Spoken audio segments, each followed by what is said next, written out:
எப்போதுமே முருகனை மனசில் வந்து நினச்சா எல்லாமே நல்லது நடக்கும். அதே மாதிரி ஓம் சரவணபவனம் அப்படின்னு வந்து சொல்லிவிட்டு அடுத்த வேலையை ஆரம்பிங்க. நம்முடைய யூடியூப் சேனல் வந்து பார்த்திங்கன்னா என்னென்ன நிகழ்ச்சி அப்படிங்கிறத உங்கள்கிட்ட ஒவ்வொரு விஷயமாக நான் உங்கள்கிட்ட ஷேர் பண்ணுறேன்.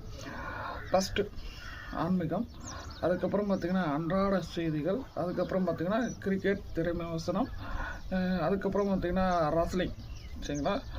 அதுக்கப்புறம் வந்து பார்த்திங்கன்னா சிறப்பு பேட்டி போன்ற இந்த நிகழ்ச்சியில் தான் நான் வந்து பண்ண போகிறேன். ஸோ மறக்காமல் பிடிச்சிருந்தால் லைக் பண்ணுங்கள். இப்போ கூட வந்து பார்த்திங்கன்னா 600 வியூவர்ஸு 1000 வியூவர்ஸ் தான் வந்துட்டுருக்குது.